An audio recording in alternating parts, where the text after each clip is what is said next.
It was a chilly November afternoon when I first saw her. The diner was nearly empty, the kind of quiet lull that happens between the breakfast rush and the lunch crowd. The wind outside kept rattling the old glass door and the smell of coffee and pancakes hung in the air like comfort. I'd been sitting at my usual corner booth working through a half-finished burger and my thoughts. As a single dad, life had its routines, school drop-offs, late nights with homework, early mornings making lunches. My daughter Mia was the reason I breathed, but the loneliness in between those moments could sometimes echo louder than the clatter of dishes in that old diner. That day, I was watching the rain slide down the window when the bell above the door jingled, and she walked in soaked, shivering, and holding the hand of a little boy who couldn't have been older than 5. Her coat was torn at the sleeve, her jeans muddy at the knees, and her hair clung to her face in damp strands.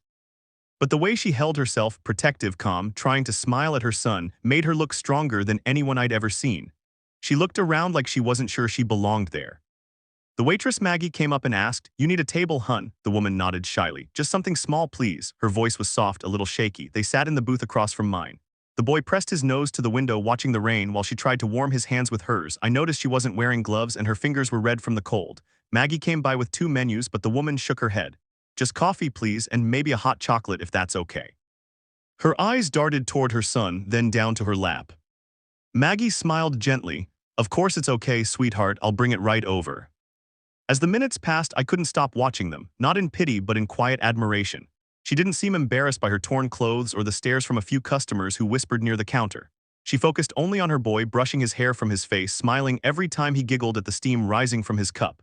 Something about that smile hit me. It wasn't the kind that came easy, it was the kind you wear when you've had to fight for every ounce of hope. When the bill came, she hesitated, fumbling through her worn purse. She pulled out a few crumpled bills, counted twice, and bit her lip. I could see she didn't have enough. Maggie leaned in quietly. "Don't worry about it, honey. Someone already covered you." The woman blinked, confused. "What, who?" Maggie just smiled and walked away. I stayed where I was, pretending to scroll through my phone, but the truth was, I couldn't look away from her gratitude. She pressed her hand over her heart, whispered something to her son, and then turned toward my booth. Our eyes met for just a second, and she mouthed the words, "Thank you." I didn't say anything, I just nodded and smiled. After they left, I sat there for a long time, thinking about the way she'd looked at her boy like he was her whole world. I'd seen that same look in the mirror countless times. Maybe that's why I felt something shift inside me that day, a quiet pull I couldn't explain. The next morning, I dropped Mia at school and stopped by the diner again. And there they were, same booth, same quiet warmth. The boy was coloring on a napkin with a pen that barely worked, while his mother sipped coffee like it was the best thing she'd had in years. Maggie caught my eye and smiled. "You're back early, Daniel." I laughed softly, guess I'm becoming a regular. When the woman got up to pay, Maggie whispered something to her and she smiled in my direction. On her way out, she stopped by my table. "You didn't have to do that yesterday," she said. "But thank you, you made my son's day." I shrugged, trying not to look awkward. "It's nothing. Kids should have hot chocolate on rainy days, it's a rule." She laughed quietly, the first real laugh I'd heard from her. "Well, thank you for following the rules." Her name was Hannah and her little boy was Eli. She just moved into town, staying temporarily at a shelter while looking for work.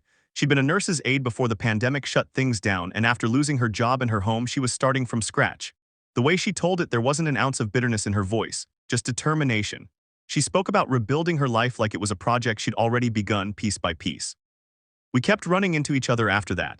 Some mornings she'd be at the diner before me, helping Eli with his cereal while she studied job listings on her phone. Other times, she'd catch me walking Mia to school and we'd talk for a few minutes before parting ways. It wasn't romantic, not yet, it was something gentler, like 2 people quietly understanding the weight the other carried. One morning, I walked in to find her wiping tables with Maggie. "I thought you were a customer," I said. Hannah grinned. "I was, now I'm an employee." Maggie needed an extra pair of hands and I needed a fresh start. Watching her that day, I realized how much strength lives in humility. She didn't see the job as beneath her, she saw it as a bridge. Every smile she gave, every plate she carried, it all spoke of pride, of purpose, and everyone at the diner noticed. The regulars started talking to her more, laughing with her, asking for her section. The same people who had whispered about her clothes now waved at her when she came by. Weeks passed, she and Eli moved into a small apartment above the bakery down the street. Mia and Eli became inseparable, 2 kids who found in each other the kind of friendship that feels like family. We'd all sit together sometimes after closing, eating leftover pie while the kids played. Hannah would talk about her dreams, about saving up to go back to nursing, and I'd listen, really listen, because the way she talked about hope made you believe in it again. One night after walking her home, she stopped under a streetlight and looked at me. You didn't have to help me that first day, she said softly. You didn't even know me.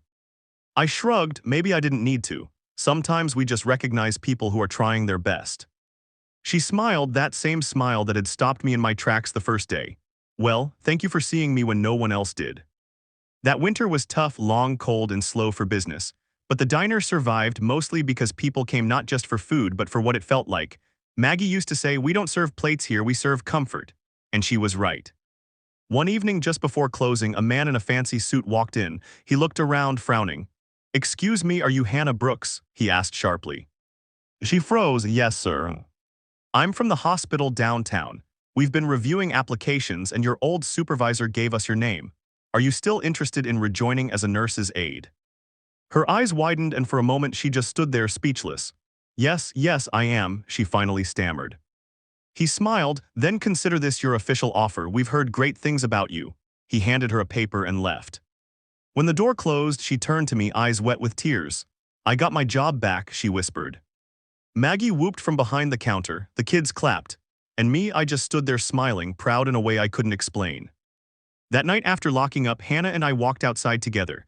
Snow had begun to fall, soft and quiet, the kind that makes everything glow under the streetlights. Eli was asleep on her shoulder. She looked at me, her breath visible in the cold air. "You know," she said, "when you first saw me, I must have looked terrible." I laughed. "You looked cold and brave." She shook her head gently. "No, I looked lost, but you didn't see that, did you?" I thought about it. No, I saw someone who loved her son more than anything in the world, someone who kept standing even when life tried to push her down. She smiled through tears. "You saw my heart." "Yeah," I said softly, "I guess I did." From that night on, things changed between us slowly, quietly. We didn't rush it. Life had already taught us both patience. But sometimes, when our hands brushed while wiping tables or when our kids laughed together in the corner booth, there was something unspoken there, something that didn't need words. Months later, on a warm spring morning, the diner was busier than ever. Hannah wore her scrubs now, stopping by for coffee before her shifts. She'd become a local favorite. The woman who once walked in wearing torn clothes was now the reason half the town smiled before heading to work. And me, I still sat at that same booth, drinking my coffee, watching her move through the diner like sunlight, graceful, grounded, full of quiet strength. Mia and Eli colored together at the counter, their laughter mixing with the clatter of plates and the hum of conversation. Sometimes when new customers came in and saw her name tag, they'd ask Maggie who she was. And Maggie would always grin and say, "That's Hannah, the heart of this place." I never corrected her because she was right. You see, the first time I saw Hannah, I thought I was helping her, paying for her coffee, offering a smile. But the truth is, she helped me more. She reminded me that love doesn't always come dressed in perfection. Sometimes it walks in wearing torn clothes, holding a child's hand, and carries a heart so beautiful it changes everything it touches. And in that small-town diner, surrounded by the people who'd become family, I realized something. The richest moments in life aren't found in what we have, they're found in who we notice, who we lift, and who we love. That day, as Hannah laughed across the room, I caught her eye and smiled. She smiled back, and it felt like the world stopped spinning for just a second. Because in her eyes, I saw everything I'd been missing: peace, warmth, and the kind of beauty that never fades. And I thought to myself, she came in torn clothes with her little boy, but she walked out wearing grace.